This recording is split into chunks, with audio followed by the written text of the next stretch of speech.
Oi gente, no vídeo de hoje eu vou compartilhar com vocês 10 palavras e expressões que eu tenho certeza que eu não aprendi em aula, não aprendi lendo, não aprendi em livro didático, mas eu aprendi assistindo filme. Eu sou muito fã de filmes, muito mais do que de séries até, porque eu sou muito chata pra séries, assim, é difícil eu conseguir me envolver numa série, pasme, mas eu gosto muito mais de filme. E eu aprendi muito vocabulário assistindo filme, e é o inglês meio que do dia a dia, assim, claro, depende do filme, se for um filme de época, né, vamos falar sobre isso mais tarde. Mas o filme, ele mostra aquele inglês das ruas, o inglês real, né, do dia a dia, então acho uma fonte de estudo até muito legal. Então você pode aliar o divertimento com o estudo. Eu já falei sobre como usar as legendas a seu favor, como anotar as palavras novas nesse vídeo que eu vou deixar linkado aqui. Então não é sobre isso que eu vou falar hoje. Hoje eu vou falar das 10 palavras que eu aprendi. Bom, a primeira palavra é cop. Então nos livros eu sempre via police officer, então policial, né, policeman. Mas nos filmes eles usam muito cop, que significa policial ou tira, né? Que ninguém usa em português tira, mas traduzem nas dublagens como tira, o que é ridículo. E eu aprendi que cop como verbo é uma gíria britânica para dizer que alguém foi preso. Então, por exemplo, he was copped for driving without a license. Então ele foi preso por dirigir sem carteira de motorista, ou carta, né? Como diz aqui em São Paulo. A segunda expressão que eu aprendi nos filmes é freeze, que significa não se mova, parado aí. Freeze literalmente significa congelar, né? Aí tá o freezer pra dizer que é o congelador, né? Que a gente tem em casa. Mas ele pode ser usado nesse sentido de freeze or I'll shoot. Então, parado aí ou eu atiro. A terceira expressão é muito usada quando as pessoas estão se falando por rádio, assim, nos filmes, um filme de ação provavelmente. Aí a pessoa fala, do you copy? E o outro responde, copy that. Então, do you copy significa, você tá me ouvindo? E a pessoa responde, copy that, ou copy, ou seja, afirmativo. Então, nos filmes eu aprendi que nessas transmissões de rádio você não pergunta can you hear me? Que é você consegue me ouvir? Então, claro, pode usar can you hear me, mas a expressão mais formal, mais adequada assim para essa transmissão à rádio é do you copy? Quando é uma investigação ou algo assim. E eu li que no dia a dia você até pode usar do you copy para uma pessoa durante uma conversa, perguntar, você tá me ouvindo? Do you copy? Aí a pessoa responde copy that. Então, no dia a dia é só para fazer uma graça mesmo, tá? Se usa isso basicamente nessas transmissões à rádio. A quarta palavra eu aprendi em filmes, mas é possível que alguns de vocês tenham aprendido em jogos. E é a palavra sniper. Então, sniper significa um atirador profissional, aquela pessoa que se esconde, que mira e que consegue aí atirar nas pessoas, sei lá, inimigos ou fugitivos, enfim. Então, sniper. Parece que alguém tem visto muitos filmes de ação, não é mesmo? Mas eu gosto de filmes de ação e inclusive tem o filme American Sniper, que tá aí no título, né? Então, o atirador americano. E uma dica de pronúncia aí é cuidado para não falar sniper. Olha que interessante, a gente insere um i e faz o S com som de Z, né? Quando a gente fala com sotaque brasileiro. Mas, na verdade, é um S com som de S mesmo e sem aquele zinho. Então, é sniper. Sniper. American Sniper.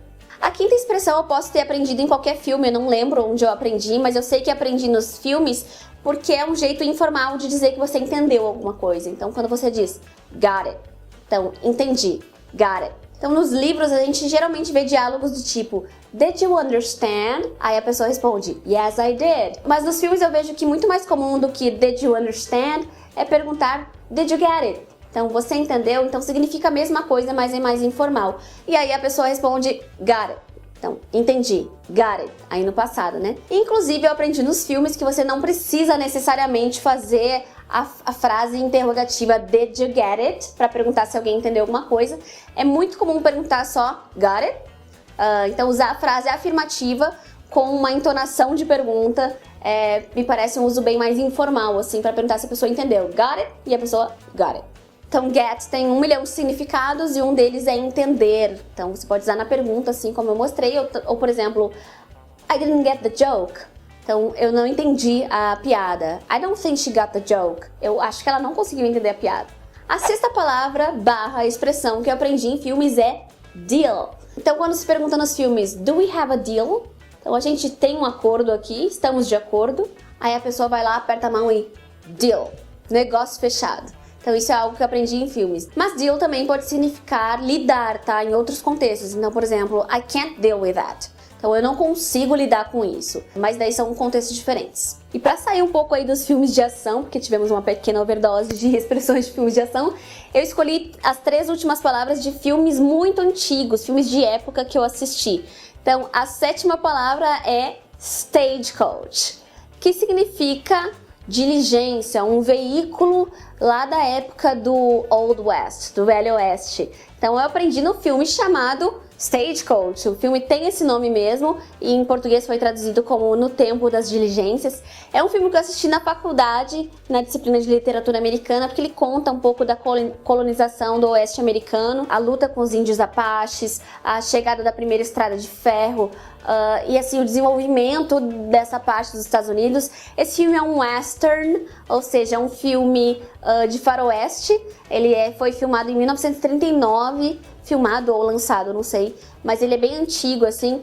E stagecoach, voltando ao tópico principal, era o táxi da época. Então era um meio de transporte movido a cavalos, obviamente, e que se usava como correio, ou seja, para levar e trazer cartas ou pessoas, assim, transportar pessoas. A 8ª palavra é uma palavra que eu nunca esqueci, que eu nunca usei, né? Às vezes eu quero memorizar palavras importantes e esqueço, e essa eu nunca esqueci, que é parole, que significa liberdade condicional. Então, I'm on parole. Então, eu tô em liberdade condicional. E eu aprendi essa palavra no filme Grapes of Wrath, As Vinhas da Ira.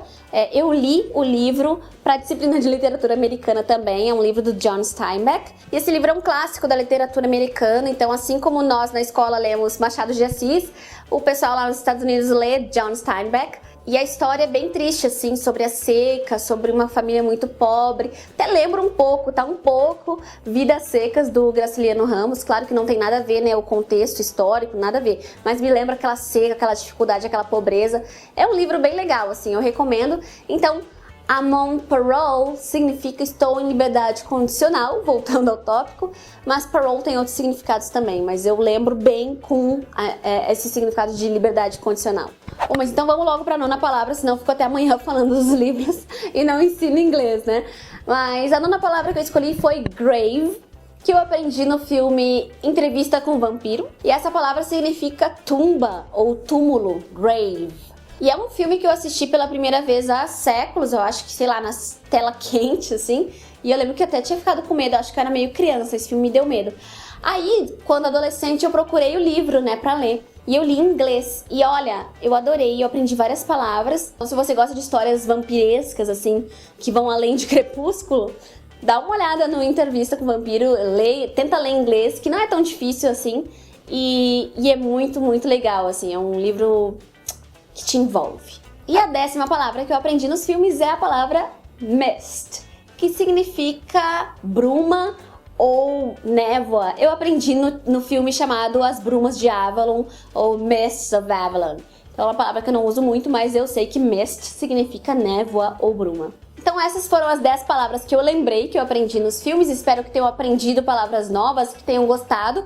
Deixem aqui nos comentários quais palavras que vocês lembram que aprenderam nos filmes. Eu vou adorar ler, eu acho super divertido. Mencione o filme também se você lembra, quem sabe eu lembro dessa palavra lá no contexto. E se gostou do vídeo, não deixe de clicar em gostei e de se inscrever aqui no English in Brazil para receber mais e mais dicas de inglês.